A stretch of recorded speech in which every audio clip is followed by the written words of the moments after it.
नमस्कार जय जगन्नाथ। दूत बाचस्पति अवधान समस्त आर्य नृपति समवेत हेले ସେହି କୀର୍ତ୍ତିସୌଧ ରକ୍ଷା ସମ୍ଭବ ନୁହେଁ କି? ରାୟଗୁରୁ ହଁ, ଅଜ୍ଞ ବିଧାତା ଏକଦା ଆର୍ଯ୍ୟ ଅଦୃଷ୍ଟରେ ଲେଖି ନାହାନ୍ତି ଦୂତରାଜ। ଶ୍ରେଷ୍ଠ ଲୋକର ଆଚରଣକୁ ଇତର ଲୋକେ ଅନୁକରଣ କରନ୍ତି। ଦୂତରାଜ, ଆପଣ ତ ଉତ୍କଳର ଖଣ୍ଡାଧିପତିମାନଙ୍କୁ ଆପଣାର କରିବାକୁ ଇଚ୍ଛୁକ। ହେଲେ ଆପଣ ଘର କଥା ବୁଝନ୍ତୁ ତ। ସିନ୍ଧିଆ, ହୁଲକାର, ଗୁଇକୁମାର କାହା ସହିତ କାହାର ଐକ୍ୟ? ଦୂତ, ଏମାନଙ୍କ ମଧ୍ୟରେ ବର୍ତ୍ତମାନ ବିବାଦ ବିସମ୍ବାଦ କିଛି ନାହିଁ। ପରସ୍ପର ସମ୍ପ୍ରୀତିରେ ରହୁଛନ୍ତି। ରାୟଗୁରୁ, ଆପଣଙ୍କ ତୁଲ୍ୟ ବ୍ୟକ୍ତିଙ୍କ ମୁଖରେ ଏପରି କଥା ଶୋଭା ପାଏ କି? ଏପରି କଥା ରାଜଦରବାରରେ ପ୍ରକାଶ କରିବା ଅଯୋଗ୍ୟ ଅଟେ। ଦୂତ, ଗୃହ ମଧ୍ୟରେ ଭାଇ ଭାଇ ବିବାଦ ଥିଲେ ମଧ୍ୟ ଗୃହ ପ୍ରବିଷ୍ଟ ତସ୍କରକୁ ଦୂରୀଭୂତ କରିବା ନିମନ୍ତେ ଯତ୍ନଶୀଳ ହେବା କି ଜ୍ଞାନୀ ଲୋକ ପକ୍ଷରେ କର୍ତ୍ତବ୍ୟ ନୁହେଁ?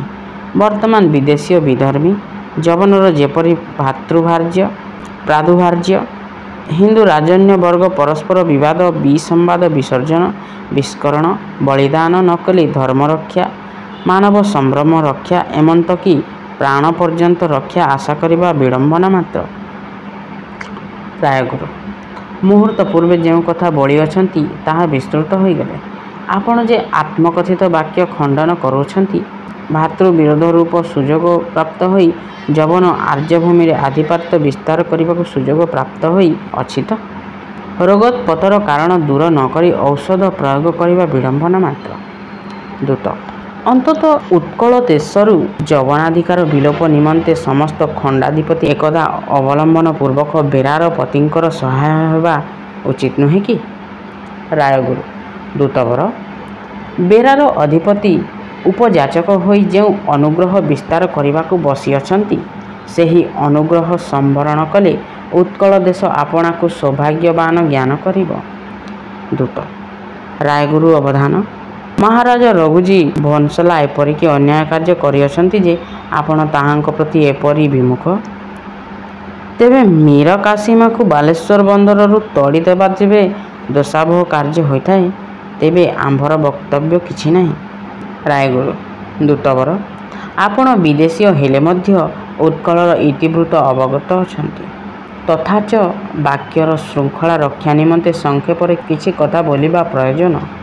ଅତି ପ୍ରାଚୀନ ବଟବୃକ୍ଷର ଜୀର୍ଣ୍ଣକାଣ୍ଡ ବିନଷ୍ଟ ହେଲେ ଶାଖାମାନ ଯେପରି ସ୍ୱଦେହ ଲମ୍ବିତ ଓରରୁ ଆଶ୍ରୟ କରି ସ୍ୱତନ୍ତ୍ର ବୃକ୍ଷ ରୂପେ ପରିଣତ ହୁଅନ୍ତି, ସେହିପରି ଉତ୍କଳର ରାଜରାଜେଶ୍ୱର ଗଜପତି ବଂଶ ବିଲୁପ୍ତପ୍ରବ ହେବାରୁ ତାହାଙ୍କର କେତେକ ବଂଶଧର ଭାଇପୁଅ ଏବଂ ଖଣ୍ଡାୟତ ସେନାପତିମାନେ ବିଶାଖାପତ୍ତନ ବନ୍ଦରଠାରୁ ତାମ୍ରଲିପ୍ତ ବନ୍ଦର ପର୍ଯ୍ୟନ୍ତ ଏବଂ ପୂର୍ବ ପଶ୍ଚିମ ସମୁଦ୍ର ସୁବର୍ଣ୍ଣପୁର ମଧ୍ୟବର୍ତ୍ତୀ ସ୍ଥାନରେ ଅଧୀନସ୍ଥ ପାଇକମାନଙ୍କ ସହିତ ଆପଣା ଆପଣା ଅଧିକାର ମଧ୍ୟରେ ଦୀର୍ଘକାଳ ଯାବତ୍ ପରମ ସୁଖରେ ବାସ କରୁଥିଲେ। ହିନ୍ଦୁ ମୁସଲମାନ ସମଦର୍ଶୀ ଦିଲ୍ଲୀଶ୍ୱର ଆକବରଙ୍କ ସୁଯୋଗ୍ୟ ହିନ୍ଦୁ ସେନାପତି ଅମ୍ବରେଶ୍ୱର ମାନସିଂହ ଏବଂ ରାଜା ତୋଡ଼ର ମଲ୍ଲଙ୍କ ଅନୁରୋଧରେ ତାଙ୍କ ମାତୃଭୂମିର ଶାନ୍ତିରକ୍ଷା ନିମନ୍ତେ ଉତ୍କଳର ଖଣ୍ଡାଧିପତିମାନେ ନାମମାତ୍ର ମୋଗଲଠାରେ ବଶ୍ୟତା ସ୍ୱୀକାର କରିଥିଲେ। ତାହା ମଧ୍ୟ ପାର୍ବତ୍ୟ ଅରଣ୍ୟ ଖଣ୍ଡାୟତମାନଙ୍କ ସ୍ୱାଧୀନତାରେ ମୋଗଲ ହସ୍ତକ୍ଷେପ କରିନାହାନ୍ତି। ସମୁଦ୍ର ଉପକୂଳ ସମତଳ ଭୂମିରେ ମୋଗଲାଧିକାର ସ୍ୱୀକୃତି ହୋଇଥିଲା।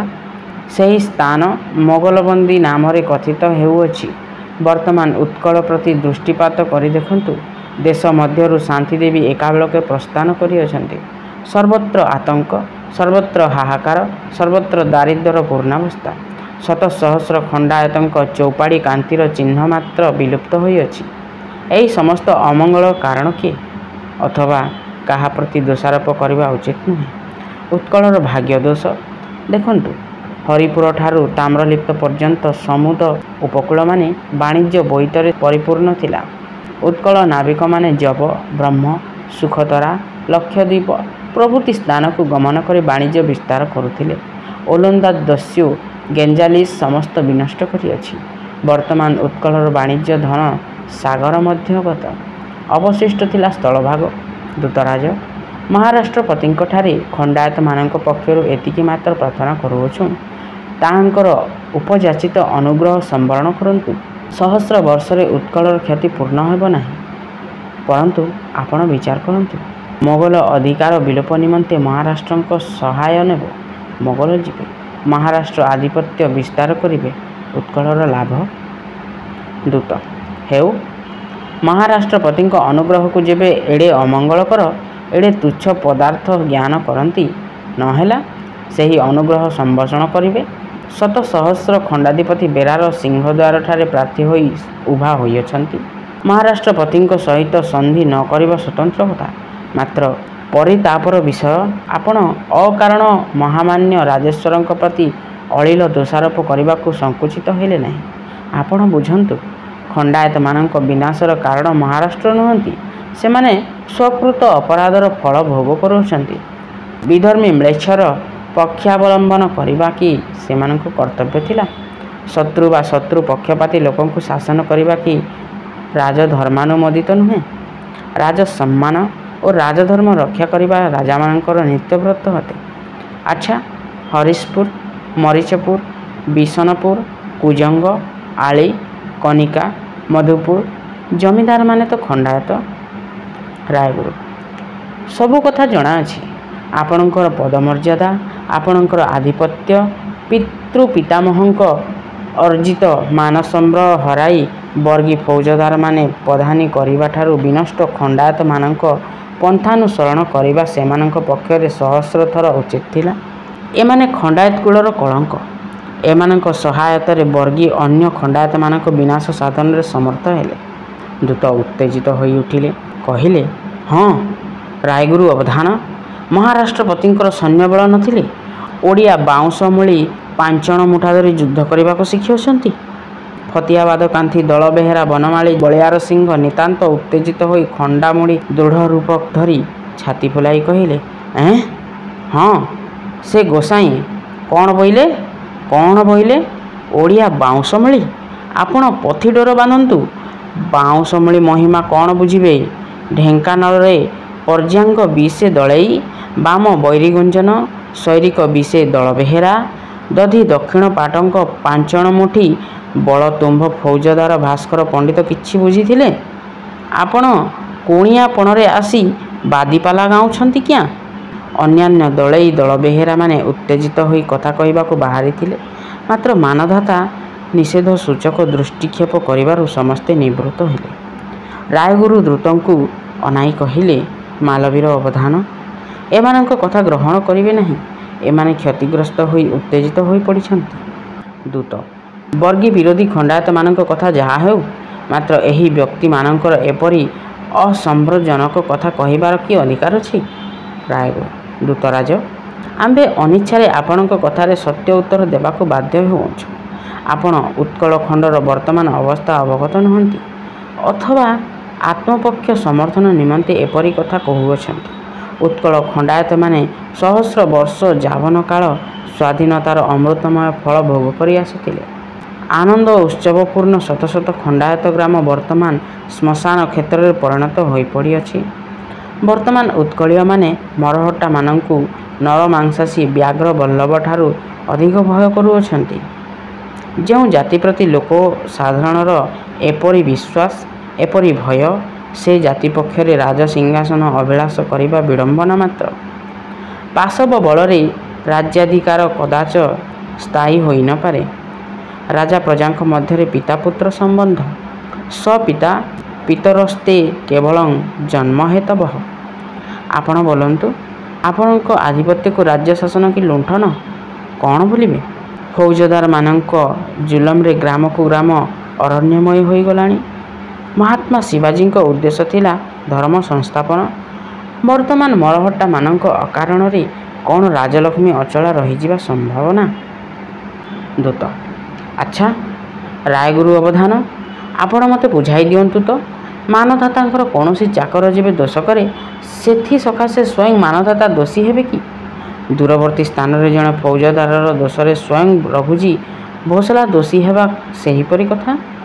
ରାୟଗୁରୁ ଆପଣ ଯେବେ ଚାକରକୁ ଚୋରି କରିବାକୁ ଉପଦେଶ ଦେବେ, ସୁଯୋଗ ଦେବେ, ତେବେ ସେହି ଚୋର ଚାକର ସକାଶେ କିଏ ଦାୟୀ ହେବ? ବେରାର ଦରବାରରେ ଉତ୍କଳ ଦେଶଟା ନିଲାମରେ ବିକ୍ରି ହୁଏ। ଯେ ବେଶୀ କଉଡ଼ି ଗଣିପାରେ ସେହି ଫୌଜଦାରୀ ପ୍ରାପ୍ତି ହୁଏ। ଫୌଜଦାର ଯେତେ କାହାଣ କଉଡ଼ି ଗଣି ଦେଇଅଛି, ମୂଳ କଳନ୍ତର ଘେନି ଅସୁଲ କରିବା ତ ପ୍ରଜା ମଲେ ବା ଗଲେ ତହିଁକି ତ କେହି ଲଗାଥାଏ ନାହିଁ। ପୁଣି ସେହି ଫୌଜଦାର ପ୍ରଜା ଘରୁ ବେଶୀ ବେଶୀ ଟଙ୍କା ଅସୁଲ କରିବାକୁ ଚେଷ୍ଟା କରେ। କାରଣ ଦରବାର ପ୍ରତି ତାହାର ପ୍ରତ୍ୟୟ ନାହିଁ। ସନନ୍ଦ କରି ଘେନି ଆସିଲା ବେଳେ ଆଉ କେହି ସନନ୍ଦ ଘେନି ଆସିବା ପରା ଏହି ଭୟରେ ପଛକୁ ଅନାଉଥାଏ। ବିଧର୍ମୀ ତୁର୍କୀ ଅଧିକାରରେ ବରଞ୍ଜ ପ୍ରଜାମାନେ କିଛି ସୁଖରେ ଅଛନ୍ତି। ଦୂତ, ଆପଣ ଯେ ସମସ୍ତ କଥା ବୋଇଲେ ପ୍ରକୃତରେ ସେ ସମସ୍ତ ସତ୍ୟ ବୋଲି ବିଶ୍ୱାସ କରିବାକୁ ଆମ୍ଭେ ପ୍ରସ୍ତୁତ ନୋହୁଁ। ଆଚ୍ଛା, ତର୍କ କ୍ଷେତ୍ରରେ ସତ୍ୟ ବୋଲି ସ୍ୱୀକାର କର। ସେଥିପାଇଁ କି ସ୍ୱଧର୍ମାବଲମ୍ବୀକୁ ତ୍ୟାଗ କରି ବିଧର୍ମୀ ମ୍ଲେଚ୍ଛ ଗୋଖାଦକ ପକ୍ଷ ଅବଲମ୍ବନ କରିବା ଧର୍ମପରାୟଣ ହିନ୍ଦୁ ସନ୍ତାନ ପକ୍ଷରେ ଉଚିତ। ରାୟଗୁରୁ, ଆପଣ ଜଣେ ଅସାଧାରଣ ପଣ୍ଡିତ ବୋଲି ସର୍ବତ୍ର ବିଦିତ। ଆପଣଙ୍କୁ କି ରାଜନୀତି ପ୍ରସଙ୍ଗ ବୋଲିବାକୁ ହେବ? ନୀତିବେତ୍ତାମାନେ ବୋଲିଅଛନ୍ତି, ଉପକର୍ଣ୍ଣା ସମଂ ସନ୍ଧି ମିଦ୍ରଣା ପକାରିଣା। ବୋଇଲା ଉପକାରୀ ଲୋକ ସହିତ ସନ୍ଧି କରିବ, ମିତ୍ର ହେଲେ ମଧ୍ୟ ଅପକାରୀ ବ୍ୟକ୍ତି ସହିତ ସନ୍ଧି ଅକର୍ତ୍ତବ୍ୟ। ରାୟଗୁରୁଙ୍କ କଥାରେ ମାଲବୀର ବାଧା ଦେଇ ବୋଇଲେ, ରାୟଗୁରୁ ଅବଧାନ, ସେ ସମସ୍ତ କଥା ପରିତ୍ୟାଗ କରନ୍ତୁ। ରାଜକାର୍ଯ୍ୟରେ ଯେବେ କୌଣସିଠାରେ କିଛି ଦୋଷ ଥାଏ ତାହା ସହଜରେ ସଂଶୋଧିତ ହୋଇପାରେ।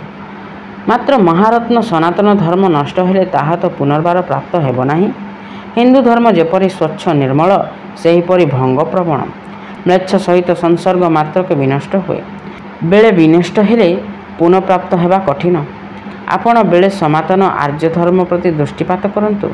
ପୁଣ୍ୟକ୍ଷେତ୍ର ଉତ୍କଳଖଣ୍ଡ ଦେବପ୍ରଧାନ ଦେଶ, ପବିତ୍ର ଦେବାଳୟରେ ପରିପୂର୍ଣ୍ଣ।